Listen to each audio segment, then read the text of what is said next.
हे hello दोस्तों। अभिनव नाम है मेरा। स्वागत करता हूं आप सबका एक बार फिर से आपके अपने यूट्यूब चैनल मैथ्स बाय अभिनव राजपूत में और प्राइम टाइम 2.0 में। आज हम लोग वीक 9 के बारे में बात करेंगे। उससे पहले ना एक बहुत इंपॉर्टेंट क्वेश्चंस जो बार बार आप लोग मुझसे पूछते हो और बहुत ज़्यादा बच्चे डाउट्स में भी रहते हैं कि एक्चुअली में हम लोग एग्जाम दे भी पाएंगे या नहीं दे पाएंगे, तो उनके लिए ये कुछ 4 सवाल है। पहला है कि who will eligible for SSC CGL 2024। कौन लोग हैं जो दे पाएंगे?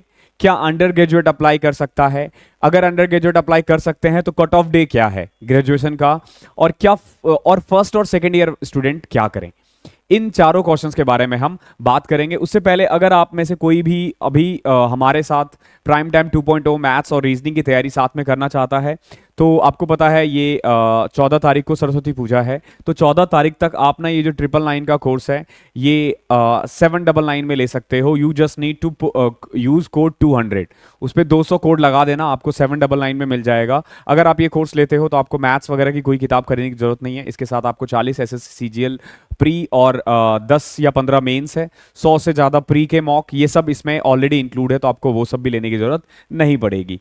आ जाते हैं back to our question, who will eligible for SSC CGL 2024। एक तो देखो, अगर आप लोग अंडर ग्रेजुएट हो और अगर आप ग्रेजुएट हो चुके हो या होने वाले हो तो पढ़ाई में आपकी डिस्टरबेंस नहीं होनी चाहिए। इसके कारण ये कुछ ऐसे क्वेश्चंस होते हैं ना जिसके कारण ना आपकी पढ़ाई डिस्टरबेंस नहीं होनी चाहिए।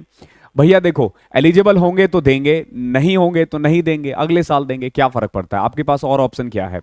तो इस चीज के लिए ना पढ़ाई को बिल्कुल हैम्पर मत करो। ये बेसिकली फर्स्ट और सेकेंड ईयर स्टूडेंट वालों के लिए है। देखो, इस साल तो आप नहीं दे पा रहे हो फॉर श्योर, ठीक है, लेकिन आपके लिए एक तरीका है। क्या तरीका है? कि आप ना अपेयरिंग डाल के फॉर्म भर सकते हो और एग्जाम दे देना। एग्जाम में बैठने का एक्सपीरियंस हो जाएगा। ये फर्स्ट और सेकंड ईयर अपेयरिंग डालना है, उसमें आपसे कट ऑफ डेट नहीं पूछेगा, फाइनल ईयर नहीं डालेगा।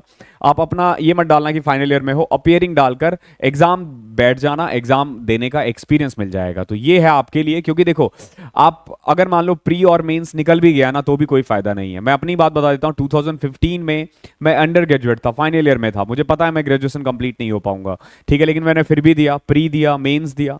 लेकिन उस समय जो हमारा टीयर 3 होता था वो मैंने नहीं दिया। टीयर 3 एज एन वहां पे टाइपिंग होता था उस समय, टाइपिंग और इंटरव्यू, लेकिन वो हमने नहीं दिया। Okay, now cut off day क्या रहता है? ओके, पहला तो ये है कट ऑफ डे ग्रेजुएशन का क्या होता है। तो अंडर ग्रेजुएट अप्लाई कर सकते हैं, नहीं कर सकते, आपको पता चल गया है। अब देखो कट ऑफ डे क्या होता है। अगर कभी भी मेंस, एसएससी का जो मेंस है वो फर्स्ट हाफ में हो, फर्स्ट हाफ मतलब होता है 1 जैन से लेके 31 जून तक।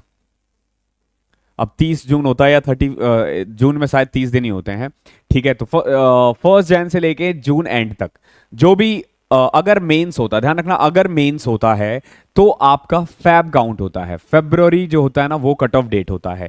1 फरवरी को दैट मीन्स की ग्रेजुएशन मांगते अगर मेंस फर्स्ट हाफ में होता तो, बट इस बार ऐसा नहीं हो रहा है। इस बार प्री ही हो रहा है आपका सितंबर अक्टूबर में। तो ऑब्वियस सी बात है ये डेट नहीं हो सकता। फिर क्या होगा? यानी कि मेंस जो है वो सेकंड उसमें हो रहा है, सेकेंड हाफ में हो रहा है। तो इस केस में ध्यान रखना, इस केस में जो कट ऑफ डेट है ना, जो कट ऑफ डेट है, कट क्यों नहीं रहा, जो कट ऑफ डेट है वो सितंबर आएगा। क्या आएगा? सितंबर। ओके, सितंबर काउंट किया जाएगा, ध्यान रखना, सितंबर। बट कुछ साल ऐसा भी हुआ है कि अक्टूबर में भी काउंट किया हुआ है। तो मिनिमम अगर आपको लग रहा है कि 1 सितंबर तक आपका ग्रेजुएशन कंप्लीट हो जाएगा तो आप अप्लाई कर सकते हो और आप एलिजिबल होंगे। ध्यान रखना 1 सितंबर। फिर एक सवाल आता है कि ग्रेजुएशन मतलब क्या होता है?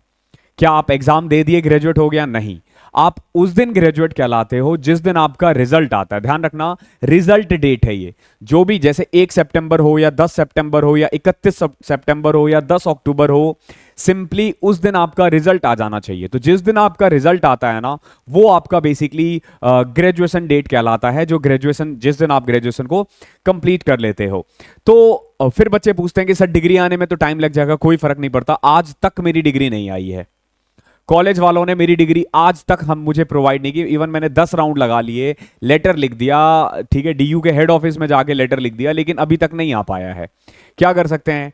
प्रोविजनल, प्रोविजनल सर्टिफिकेट आपको अगले दिन ही दे देंगे, रिजल्ट के अगले दिन कॉलेज जाओगे वो तुरंत करके बना के प्रोविजनल सर्टिफिकेट दे देंगे। और प्रोविजनल सर्टिफिकेट की जो वैल्यू होती है ना, वो इक्विवेलेंट टू ग्रेजुएशन डिग्री होती है, ध्यान रखना।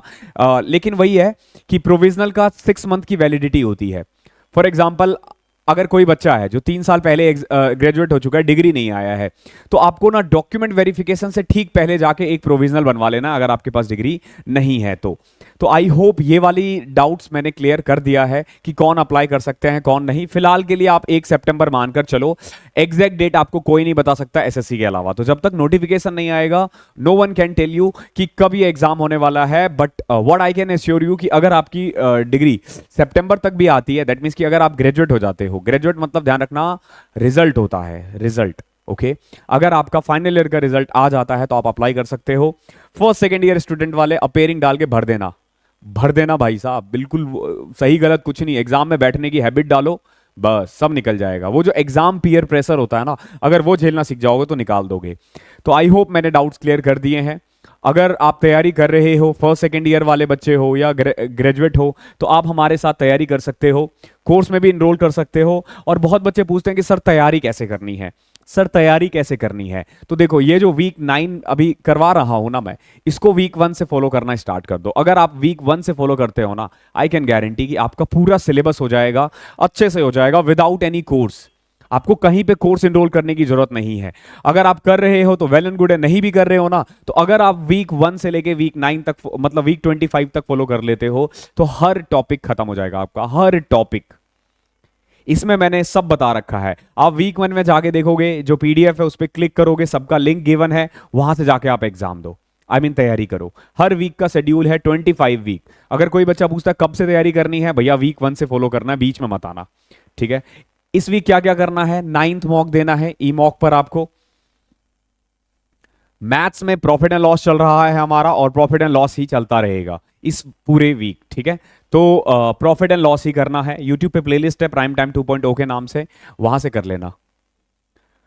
रीजनिंग में इस बार कुछ नहीं करना, इस बार हम लोग करंट अफेयर्स करने वाले हैं, इसलिए मैंने रीजनिंग हटा दिया है। तो जिस वीक भी हम लोग रीजनिंग करेंगे, सॉरी करंट अफेयर करेंगे, उस वीक मैं कोई ना कोई ब्रेक दे दूंगा। इंग्लिश में प्रीपोजिशन स्टार्ट कर देना, ठीक है, और एक वीक में ही फिनिश करना है। प्लेलिस्ट मैंने रानी मैम का दे रखा है, यहीं से करना है। वोकैब, रूट वर्ड्स की वीडियोस दे रखी है, आई होप आपने ये खत्म कर लिया होगा, अगले वीडियोस पे चले जाना।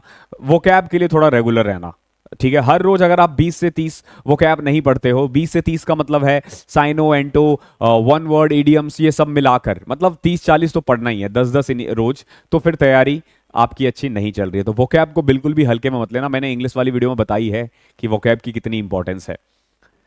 करंट सॉरी जीके में क्या करना है, पॉलिटी करना है, इस वीक और चलेगा पॉलिटी। ये प्लेलिस्ट है आपका, यहां से खत्म कर लेना, इस वीक खत्म हो जाना चाहिए पॉलिटिक्स, ठीक है, और अच्छे से करना है, ठीक है। बहुत बच्चे जीएस के एक कम वो डिटेल वीडियो के बारे में बात कर रहे थे, तो मैं कोशिश करूंगा इस वीक मैं आपके लिए बना दूं।